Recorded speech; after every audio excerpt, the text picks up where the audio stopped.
Wacarana kan itanis galatumoda ya rawal gay kana mata mariachi sudafi basi olin gauda fuai nuti tole jira barrefamni famerun duga soba runtani barrefamni nudiya gunarra wan luga wanna barrefama bicha runtani wan wadi kami dagina fifine ke yake wanna argamu wanna ijana wakama mila ke demne agarre annudiya jita wangari tawda mutumman kenya wangare ko jette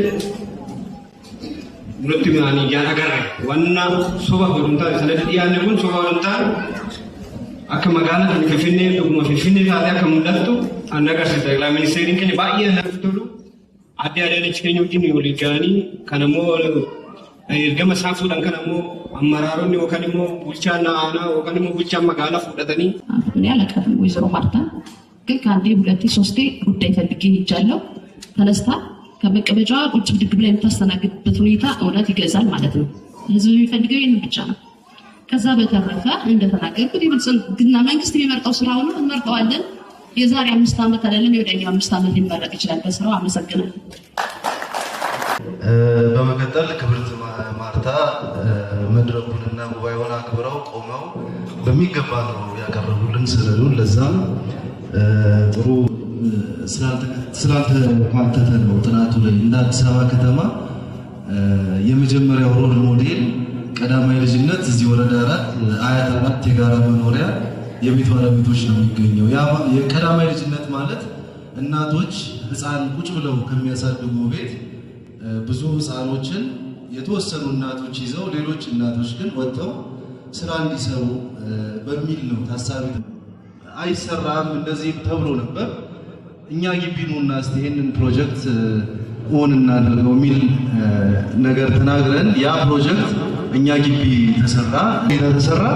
አሁን ላይ እንደ አዲስ አበባ ከ130 ከ140 በላይ ቀዳማዊ ልጅነቶች አሉ በአዲስ አበባ ከተማ። ያ ማለት ብዙ እናቶችን የስራ ዕድል ፈጥሯል። ለብዙ እናቶች ህፃን ቁጭ ብሎ ከመያዝ ወጥተው ሰርተው ኑሯቸውን እንዲደጉሙ እና ለብዙ ደግሞ ሰው እናቶች ህፃናትን እየያዙ እንጀራ እንዲሆንላቸው የተደረገ ነገር ነውና እሱም አንድ ትልቅ ነገር ነው።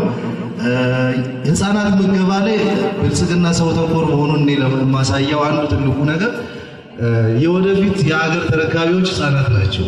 የቀነጨረ ትውልድ ብዙ ጊዜ ሀሳቡም እንደዛው የቀነጨረ ነውና ያ እንዳይሆን በትክክል ተመግበው በልተው እንዲማሩ ማድረግ በራሱ እስካሁን አላየንም በፊት በነበሩ መንግስታት እና ይሄም እጅግ በጣም ሊመሰገን የሚገባው ነው። የማንም ልጅ አይደለም የኢትዮጵያ ልጅ ነው በየትምህርት ቤቱ እየተመገበ ያለውና ያም እጅግ ከፍተኛ ስራ ነው ብዬ ነው የምወስደው። ወጣቱን ሴቱን የስራ ዕድል እየፈጠረን እንሄዳለን። ከኛ የሚጠበቀው ወይም ደግሞ ከተጠቃሚ የሚጠበቀው ስራና ለመናቅ ነው። ቅድም ሀገራችን የደረሰችበት ዛሬ ላይ ተደማጭነትን ያተረፍንበት በአፍሪካ አይደለም በዓለም ደረጃ ተሰሚነትን ያገኘንበት ሰርተን በማሳየት በማሸነፋችን ነው። ስለዚህ ስራን ማማረጥና ስራን መናቅ ከማንም አይጠበቅም። ስራን ምንቅ ስራን ማማረጥ ከሆነ ያሰብኩበት ላይ ልደርስ አልችልም።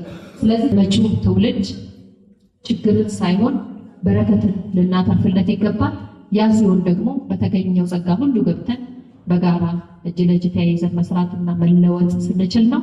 ከሰላም ጋር ተያይዞ ከአጠቃላይ ያነሳችሁትን በጋራ መጪው ትውልድ ብልጽግናን ማውረስ ያለበት ይሄ እዚህ ውስጥ ያለ አካል ነው። ስለዚህ ሰጪና ተቀባዮችን በጋራ ሆነን ልናርማቸው ይገባል፣ ልናስተካክላቸው ይገባል። ልናስራቸው አይደለም እኮ ሌላ አይደለም። እስኪ እንገስጽ። ይሄ ችግር አለ እንነጋገር በግልጽ ባለው ችግር ላይ ደግሞ እርምጃ እየወሰደን እያስተካከልን የሚሄዱ ስራ እኛ ኃላፊነቱን እንወስዳለን። የገበያ ማዕከል እኛ አካባቢ ቢኖር ነው እኛ ወረዳ ላይ የገበያ ማዕከል አለ፣ ግን ደረጃውን የጠበቀ አይደለም። ግን ደግሞ በቅርብ ጊዜ በራስ አቅም ኮሪደር እንደምታዩት በጣም ትንሽ እዚህ ጋር ስለነበር ይታወቃል እኮ በእንጨት ነበረ፣ በሸራ ነበረ። ዛሬ ላይ ሙሉ በሙሉ በቆርቆሮ በላሜራ ተቀይሮ